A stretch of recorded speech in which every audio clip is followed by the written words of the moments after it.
یا رب لک الحمد کما ینبغی لجلال وجہک وعظیم سلطانک اعوذ باللہ من الشیطان الرجیم بسم اللہ الرحمن الرحیم۔ Class first students Karachi board, بیٹا یہ آپ لوگ کا ایک امپورٹنٹ چیپٹر ہے، چیپٹر نمبر 3 باب صوم سیرت طیبہ صلی اللہ علیہ وسلم، سیرت نبی صلی اللہ علیہ وسلم۔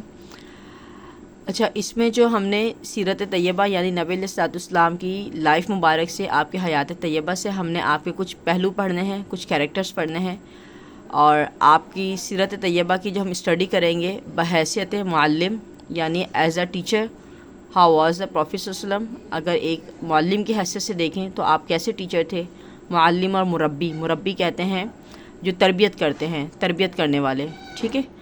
اس کے علاوہ منتظم ایز اے ایڈمنسٹریٹر، ٹھیک ہے۔ اگر ایز اے ایڈمنسٹریٹر دیکھیں، نبی علیہ الصلوۃ والسلام کے عہد مبارکہ میں آپ کی ایڈمنسٹریشن دیکھیں وہ کیسی تھی۔ اس کے علاوہ سپہ سالار means chief of army staff, آپ کیسے تھے، اور منصف ایز اے جج، کیونکہ نبی علیہ الصلوۃ والسلام کی حیات طیبہ کیا ہے، اسوہ حسنہ ہے۔ جیسے سورہ احزاب کی آیت بھی ہے، لقد کان لکم فی رسول اللہ اسوۃ حسنۃ، کہ بے شک تمہارے لیے نبی علیہ الصلوۃ والسلام کی حیات طیبہ اسوہ حسنہ، بہترین نمونہ عمل ہے، ٹھیک ہے۔ اچھا، آپ کا یہ جو چیپٹر ہے نا، پڑھنے سے پہلے آپ کو تھوڑا سا بیک گراؤنڈ جاننا ضروری ہے، بیک گراؤنڈ سمجھنا ضروری ہے۔ یہ آپ کی ٹیکسٹ بک اسلامیات کی کلاس فرسٹ کراچی بورڈ کی، اس کا پیج نمبر 132 ہے۔ پیج نمبر 132 پر آئیے۔ یہاں پر جو آپ کا جو مین ٹاپک ہے، اس کے سٹارٹ کرنے سے پہلے تھوڑا سا بیک گراؤنڈ آپ کو پڑھنا ہے، تھوڑا آپ کو پس منظر کہہ لیں آپ، اور یا اس کا بیک گراؤنڈ کہہ لیں کہ آپ کو یہ سمجھنا ہے، اس کے بعد ہم مین ٹاپک پر آئیں گے۔ سب سے پہلے نبی علیہ الصلوۃ والسلام کی اسوہ حسنہ، آپ کی جو کیریکٹرسٹکس ہیں، جو کوالٹیز یہاں پر بیان کی گئی ہیں، ان کو سمجھنے سے پہلے بیک گراؤنڈ کیا ہے، یہ آپ کی ٹیکسٹ بک میں ہی ہے۔ یہاں آپ بک کا پیج نمبر 132 نکالیے اور ساتھ ساتھ ہیڈنگ بناتے جائیں۔ فرسٹ پیراگراف جو ہے، اس میں آپ ہیڈنگ بنائیے ولادت نبی صلی اللہ علیہ وسلم سے قبل حالات، اور پھر بریکٹ میں ہیڈنگ بنائے گا مختصر جائزہ، یعنی نبی علیہ الصلوۃ والسلام کی ولادت سے پہلے، آپ کی دنیا میں جب اللہ رب العالمین نے آپ کو بھیجا، اس سے پہلے عرب کے حالات کیسے تھے، ٹھیک ہے۔ تو اس کے حالات ایسے تھے کہ جس ملک و معاشرے میں نبی علیہ الصلوۃ والسلام کی ولادت ہوئی تھی، وہ علم و اخلاق کی انتہائی پستی کو پہنچ چکا تھا، یعنی انتہائی بد اخلاقی، انتہائی برے حالات تھے۔ اگر ایٹیکیٹس کو دیکھا جائے، سوشل نارمز کو دیکھا جائے، ادب، اخلاق اور تعلیم، یہ بہت کم گھرانوں تک محدود تھی، یعنی کم لوگ اس کو جانتے تھے۔ اس کے علاوہ باقی لوگ جہالت کی زندگی گزار رہے تھے، اسی وجہ سے اس کو دور جہالت بھی کہا جاتا ہے، نبی علیہ الصلوۃ والسلام کی پیدائش سے پہلے کا جو وقت ہے، ٹھیک ہے۔ لیکن اس صورتحال کے باوجود اللہ رب العالمین نے نبی علیہ الصلوۃ والسلام کو جس خاندان میں بھیجا، وہ خاندان آپ کا مبارک علم، اخلاق اور کردار میں اعلیٰ اور ممتاز مقام رکھتا تھا، ٹھیک ہے۔ یعنی اتنی جہالت، اتنی مشکلات، اتنی پریشانیوں کے باوجود نبی علیہ الصلوۃ والسلام کی جو فیملی تھی، ایک نوبل فیملی تھی، ٹھیک ہے۔ یہ بچپن سے ہم سنتے آ رہے ہیں کہ آپ ایک قریش کے ایک نوبل خاندان میں، نوبل فیملی میں آپ پیدا ہوئے۔ اس کے بعد پھر نیکسٹ پیراگراف، اس پر آپ ہیڈنگ بنائیے اخلاق نبی صلی اللہ علیہ وسلم۔ نبی علیہ الصلوۃ والسلام کے اخلاق، آپ کے ایٹیکیٹس، آپ کے ایتھکس کیسے تھے، اس کو دیکھتے ہیں کہ نبی علیہ الصلوۃ والسلام کو اس دور میں بھی اللہ رب العالمین نے تمام اخلاق و کردار کی وجہ سے صادق اور امین کے لقب سے نوازا۔ دنیا کے لوگ آپ کو صادق اور امین کے القاب سے پکارتے تھے، ٹھیک ہے۔ صادق اور امین کے القاب سے آپ کو پکارا جاتا تھا۔ نبی علیہ الصلوۃ والسلام نے نبوت کے بعد، جب نبوت کا اعلان کیا، نبوت کے اعلان کے بعد آپ نے مزید خوبیوں اور اعلیٰ صفات کا اظہار کیا۔ آپ کی مزید خوبیاں اور اعلیٰ صفات آپ کی ظاہر ہوئیں، جن میں بحیثیت معلم یعنی ایز اے ٹیچر، جب اللہ رب العالمین نے آپ کو رسالت کا منصب دیا، رسالت کی ذمہ داری دی، تو اس کے بعد آپ نے لوگوں کو جب تعلیم دینا شروع کی، لوگوں کی تربیت کرنا شروع کی، آپ نے ایک ریاست مدینہ آپ نے قائم کی۔ جب مسلمان ہجرت کر کے چلے گئے، مدینہ چلے گئے، وہاں پر ایڈمنسٹریشن جب آپ نے سٹارٹ کی، تو اس میں ایڈمنسٹریٹر کی حیثیت سے آپ کی لائف کیسی تھی، آپ کی کوالٹیز کیسی تھیں۔ بحیثیت سپہ سالار آپ نے جہاد بھی کیا، امن قائم کرنے کے لیے، پیس قائم کرنے کے لیے۔ اس کے علاوہ آپ جج بھی تھے، ایز اے جج، ایز اے چیف جسٹس کے طور پر بھی آپ کے اخلاق کیسے تھے۔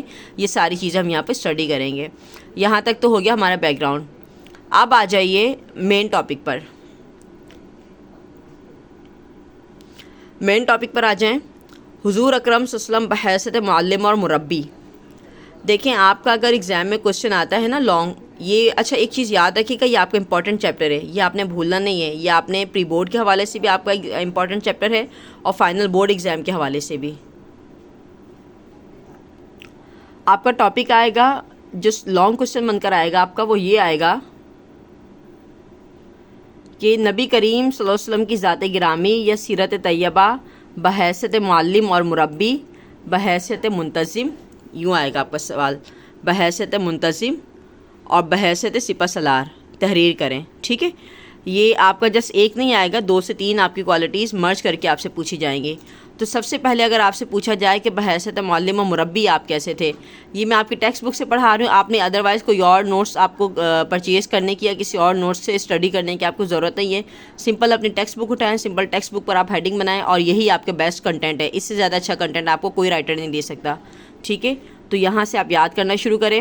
ادروائز میں چاہتی تو میں بھی آپ کو ریسرچ نوٹس بنا کر دے دیتی، لیکن جب آپ کی ٹیکسٹ بک میں اتنا بیسٹ لکھا ہو تو کیا ضرورت پڑی ایکسٹرا نوٹس بنانے کی، ٹھیک ہے. اسی پر آپ ہیڈنگ بنائیں. بحیثیت معلم و مربی یہ ایک ڈومین ہے، ٹھیک ہے. یہ آپ کی مین ہیڈنگ آ جائے گی. اب آپ نے سب ہیڈنگ بنانی ہے. یاد رکھیے گا جو یلو کلر سے میں نے ہائی لائٹ کی ہیں یہ مین ہیڈنگ ہے. اب آگے آپ سب ہیڈنگ بنانے جا رہے ہیں. جب آپ نے سٹارٹ کیا ٹاپک کہ نبی علیہ الصلوۃ والسلام کی حیات طیبہ بحیثیت معلم اور مربی، یہ مین ہیڈنگ آ گئی. فرسٹ سب ہیڈنگ آئے گی آپ صلی اللہ علیہ وسلم کی ذات گرامی اسوہ حسنہ، ٹھیک ہے. دوبارہ دیکھ لیجئے، آپ صلی اللہ علیہ وسلم کی ذات گرامی اسوہ حسنہ. اب اس میں آپ ایکسپلین کرنا شروع کریں گے آپ کے سیدنا حضرت محمد رسول اللہ خاتم النبیین صلی اللہ علیہ وسلم نے اپنی بے شمار اعلیٰ صفات میں سے جن خوبیوں کے بارے میں بیان کیا ہے، فرمایا ہے، ان میں ایک معلم بھی ہے، ٹھیک ہے. نبی علیہ الصلوۃ والسلام کی ایک بیسٹ خوبی کیا ہے؟ معلم. انما بعثت معلما، آپ سم کی حدیث بھی ہے کہ بے شک مجھے معلم بنا کر بھیجا گیا ہے. اور نبی علیہ الصلوۃ والسلام کا دنیا میں ایز اے معلم، ایز اے ٹیچر، معلم کہتے ہیں ٹیچر کو، the best teacher of the world, best teacher of the universe, پوری دنیا کے، پوری کائنات کے سب سے بیسٹ ٹیچر تھے. اور اس کو اللہ رب العالمین نے مومنوں کے اوپر احسان قرار دیا، مسلمانوں کے اوپر احسان قرار دیا ہے کہ نبی علیہ الصلوۃ والسلام کا ایز اے ٹیچر بن کر آنا تمام کائنات کے لوگوں کے اوپر اللہ رب العالمین کا احسان ہے. سورہ آل عمران کی آیت ہے لقد من اللہ علی المؤمنین اذ بعث فیہم امیین. اللہ رب العالمین نے مومنوں پر، مسلمانوں پر احسان فرمایا جب ان کے درمیان ایک امی شخص کو ایک استاد بنا کر بھیجا، کیونکہ تعلیم و تربیت ہی سے اعلیٰ شخصیات تیار ہوتی ہیں. یعنی ایک ٹیچر ہوتا ہے جو اپنا رول پلے کرتا ہے، بیسٹ تربیت کرتا ہے، بیسٹ ٹیچنگ کرتا ہے، اپنے بچوں کو تعلیم دیتا ہے، اور پھر اسی سے شخصیات تیار ہوتی ہیں اور معاشرہ اور ملک اسی سے ترقی حاصل کرتے ہیں، ٹھیک ہے. جب تک ایک اچھا ٹیچر نہیں ہوں گے، وہ اچھے اپنے اسٹوڈنٹس، اچھے کینڈیڈیٹ، اچھے انڈیویجولس، اچھے سٹیزنس تیار نہیں کریں گے جب تک سوسائٹی ترقی نہیں کرتی، ٹھیک ہے. یہ ہو گیا. اب نیکسٹ ٹاپک آپ ہیڈنگ بنائیے نبی کریم صلی اللہ علیہ وسلم کا طرز تعلیم. نبی علیہ الصلوۃ والسلام جب ایز اے ٹیچر بن کر آئے تو آپ نے کس طرح سے پڑھانا شروع کیا؟ آپ کا طرز تعلیم کیا تھا؟ آپ نے لوگوں کو کس طرح سے تعلیم دی؟ نبی علیہ الصلوۃ والسلام کا طرز تعلیم یہ ہے کہ آپ نے لوگوں کو کیا سکھایا؟ خیر خواہی کرنا، لوگوں کو ہمدردی کرنا سکھائی. آپ نے لوگوں کو مساوات یعنی ایکویلٹی کرنا سکھایا. آپ نے لوگوں کو، آپ ان ساری کریکٹرسٹکس سے بھرا ہوا ایک نصیحت والا آپ نصیحت کرتے یا لیسن دیتے یا لوگوں کو ٹیچنگ کرتے.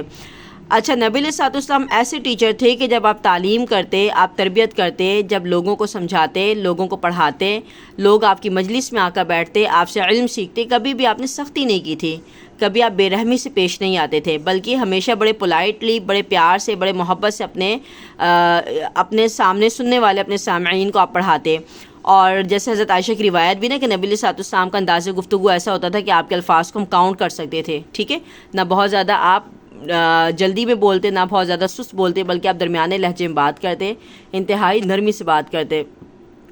اگر کوئی غلط بات بھی ہوتی تو اس کو انتہائی نرمی سے سمجھاتے، اور جتنے سوالات آپ سے کیے جاتے آپ انتہائی نرمی سے اور خوش دلی سے اور انتہائی تحمل کے ساتھ تمام سوالات کے جوابات دیتے. آپ ہم کیسے استاد تھے کہ جب آپ ٹیچنگ کرتے، جب آپ سمجھاتے، جب آپ پڑھاتے، مختصر کم الفاظ میں بولتے اور جامع الفاظ میں اپنا موقف بیان کرتے. آپ کے الفاظ شارٹ ہوتے، کم ہوتے، لیکن کمپریہنسو ہوتے کہ جس میں میسج کنوے پورا ہو جائے. اچھا، اگر ضرورت پڑنے پر آپ کو ایک بات کو بار بار دہرانا ہوتا تو آپ بار بار دہراتے. یعنی کو ہم کہتے ہیں، جیسے آپ نے دیکھا ہوگا آپ کے ٹیچر جب کلاس میں پڑھا رہے ہیں تو اگر وہ کوئی امپورٹنٹ چیز آ رہی ہے، کوئی امپورٹنٹ بات آ رہی ہے، اس کو پوائنٹ آؤٹ کروانے کے لیے، اس کو اسپیشلٹی اس کے دکھانے کے لیے ٹیچر بار بار کلاس میں ریپیٹ کرتے ہیں. اور سم ٹائم ایسا ہوتا ہے ٹیچر کلاس میں بار بار کوشچن بھی کرتے ہیں، ٹھیک ہے. اور نبی علیہ الصلوۃ والسلام اپنے سامعین کو سمجھانے کے لیے اگر مثالیں دینی پڑتی تو آپ ریئل لائف سے اس کے ایگزامپلس بھی دیتے ہیں، ٹھیک ہے. جبھی تو ہم کہتے ہیں کہ نبی علیہ الصلوۃ والسلام دنیا کے سب سے بہترین استاد تھے. ہم اور ہمارے جیسے جتنے بھی ٹیچرز ہیں، ہم سب نے کس سے سیکھا ہے؟ ہم کہتے ہیں ہم نے مغرب سے سیکھا. مغرب سے نہیں سیکھا، یہ ہم نے فورن جو اسکالرز ہیں ان سے نہیں سیکھا، فورن جو فلاسفرز ان سے نہیں سیکھا، بلکہ انہوں نے بھی ہمارے نبی علیہ الصلوۃ والسلام کے حیات طیبہ سے سیکھا، ٹھیک ہے، جب آپ پڑھاتے سامعین جو سننے والے آپ کے انڈیویجولس ہوتے ہیں، آپ کے اسٹوڈنٹس ہوتے ہیں، ان کو ڈیلی لائف سے، ان کو ریئل لائف سے ایگزامپل دے دے کے سمجھاتے. بعض اوقات سوال و جواب کے ذریعے سامعین کو سمجھاتے. آپ نے دیکھا ہوگا جب آپ کے ٹیچر کلاس سے پڑھا رہے ہیں تو کوسچن آنسر ٹیکنیک اپلائی کی جاتی ہے. کوسچن آنسر ٹیکنیک میں یہ ہوتا ہے کہ کوسچن ٹیچر نے ایک کانسیپٹ سمجھایا، پھر دیکھنے کے لیے ٹیچر بچوں کو ریویژن کروانے کے لیے، اس کے ریکیپچولیشن کروانے کے لیے ٹیچر ایک کوسچن کرتے ہیں، بار بار رینڈملی کرتے ہیں. بیک سائڈ کے اسٹوڈنٹ سے کر لیا، سینٹر سے اسٹوڈنٹ سے کر لیا، جو فرنٹ پہ اسٹوڈنٹ بیٹھے ہیں ان سے کوسچن کر لیا. تو اس سے کیا یہ کوسچن آنسر ٹیکنیک ہے. ہم کہتے ہیں ہم سمجھاتے ہیں، ہم کوسچن کرتے ہیں. ہم نے ٹیچر ایجوکیشن ڈپارٹمنٹ سے سیکھا، ہم نے اس فلاسفر سے سیکھا، ہم نے اس سے سیکھا، لیکن یہ ساری ٹیکنیکس نبی علیہ الصلوۃ والسلام کی بنائی ہوئی تھی، شریعت اسلام کی ٹیکنیکس ہیں. ٹھیک ہے. اچھا، اچھے کام یا اپنے فرائض کو بخوبی انجام دینے کی ترغیب دیتے ہیں. یعنی نبی علیہ الصلوۃ والسلام خالی سمجھاتے نہیں، پڑھاتے نہیں، بلکہ لوگوں کو موٹیویٹ کرتے ہیں کہ ایز اے سٹیزن ان کی کیا رائٹس ہیں، ان کی کیا رسپانسبلٹیز ہیں، اور ایز اے سٹیزن اور ایز اے انڈیویجول بیسس پر ہر انسان کو اپنی اپنی رسپانسبلٹیز کو کیسے انجام دینا ہے. اور دل جوئی کے لیے کسی کو انعامات بھی دیتے تھے. آپ نے دیکھا ہوگا کہ جیسے اینول رزلٹ پر آپ کو انعامات دیے جاتے ہیں، اس کے علاوہ جب ہم پڑھا رہے ہوتے ہیں چھوٹے بچوں کو، یا چھوٹے بچے کو ہم کوئی ریوارڈ دیتے ہیں، آپ یوں کہہ لیں کہ انسینٹیوز جو دیے جاتے ہیں، پازیٹیو جو ریوارڈس دیے جاتے ہیں، پازیٹیو جو انسینٹیوز دیے جاتے ہیں. ٹھیک ہے. تو یہ تھا نبی علیہ الصلوۃ والسلام کا طریقہ ایز اے ٹیچر. ٹھیک ہے. طرز تعلیم تھا آپ کا. اب یہی ٹاپک آپ کا کنٹینیو ہے. اب اس میں آپ نے سیکنڈ جو ہیڈنگ بنانی ہے اس ٹاپک کی، یہ اب آپ آ گئے ہیں پیج نمبر 133 پر. ٹھیک ہے. یہ آپ کی بک کا پیج نمبر 133 ہے. 133 پیج پر آپ موجود ہیں، اور اسی مین ٹاپک کی آپ نے جو نیکسٹ سب ہیڈنگ بنانی ہے، یہ آپ کی تھرڈ سب ہیڈنگ ہوگی. ٹھیک ہے. فرسٹ سب ہیڈنگ کیا تھی آپ کی؟ نبی آپ وسلم کی ذات گرامی اسوہ حسنہ. سیکنڈ سب ہیڈنگ تھی آپ کی نبی علیہ الصلوۃ والسلام کا طرز تعلیم. تھرڈ ہیڈنگ ہے آپ کی نبی علیہ الصلوۃ والسلام کے تعلیم و تربیت کے لیے اقدامات. نبی علیہ الصلوۃ والسلام نے، آپ صلی اللہ علیہ وسلم نے تعلیم و تربیت کے لیے کیا کیا اقدامات کیے، لوگوں کو کس طرح سے تعلیم دی. حضور اکرم صلی اللہ علیہ وسلم نے تعلیم و تربیت کے فروغ کے لیے، یعنی تعلیم کو عام کرنے کے لیے تعلیمی ادارے اور اساتذہ تیار کروائے. آپ لوگ کو یاد ہوگا جب ہم حفاظت قرآن پڑھ رہے تو اس میں ہم نے پڑھا تھا کہ قرآن مجید کی جو اورل لرننگ کی جاتی ہے اس کے لیے 3 اسٹیپس لیے گئے تھے. ایک تو یہ تھا کہ نماز میں اس کی تلاوت کی جاتی. دوسرا ہم نے یہ پڑھا تھا کہ صحابہ کرام جو پڑھ کر جاتے اپنے گھروں میں چھوٹے چھوٹے مدارس بناتے تاکہ لوگ وہاں آ کر ان سے تعلیم حاصل کریں. اور ایک ہم نے یہ پڑھا تھا کہ دور دراز علاقوں میں جو ڈسٹنٹ ایریاز ہوتے تھے وہاں پر صحابہ کرام لوگوں کو پڑھانے جاتے. تو اس طرح سے آپ نے اساتذہ بھی تیار کیے اپنے ساتھ ساتھ، جن کی محنت سے ان کی قیادت میں تھوڑے ہی عرصے میں معاشرے میں کچھ ایسی ہستیاں تیار ہوئیں جنہیں اللہ تعالیٰ نے رضی اللہ عنہم و رضوا عنہ کا اعزاز عطا فرمایا. ٹھیک ہے. یہ کون تھے؟ یہ صحابہ کرام تھے. والسابقون الاولون المہاجرون، یہ ہے نا آیت سورۃ توبہ کی ہے. سورۃ توبہ آیت نمبر 100 ہے. ٹھیک ہے. تو اللہ رب العالمین نے ان صحابہ کرام کو کہا کہ رضی اللہ عنہم، اللہ تعالیٰ ان سے راضی ہوا، ورضوا عنہ، اور وہ اللہ تعالیٰ سے راضی ہوئے. ٹھیک ہے. تو یہ نبی علیہ الصلوۃ والسلام نے اپنے ایز اے بیسٹ ٹیچر ہو کر بیسٹ ٹیچر اپنے پروو کر کے، اور آپ نے صحابہ کرام تیار کیے کہ جو آپ کی سپرویژن میں دور دراز ڈسٹنٹ ایریاز میں جاتے، وہاں جا کر لوگوں کو تعلیم دیتے. یہ ٹاپک آپ کا کمپلیٹ ہوگا. جو نیکسٹ ٹاپک ہے بحیثیت منتظم، یہ انشاءاللہ نیکسٹ ویڈیو ہم اس کے ریکارڈ کرتے ہیں. جزاکم اللہ خیرہ.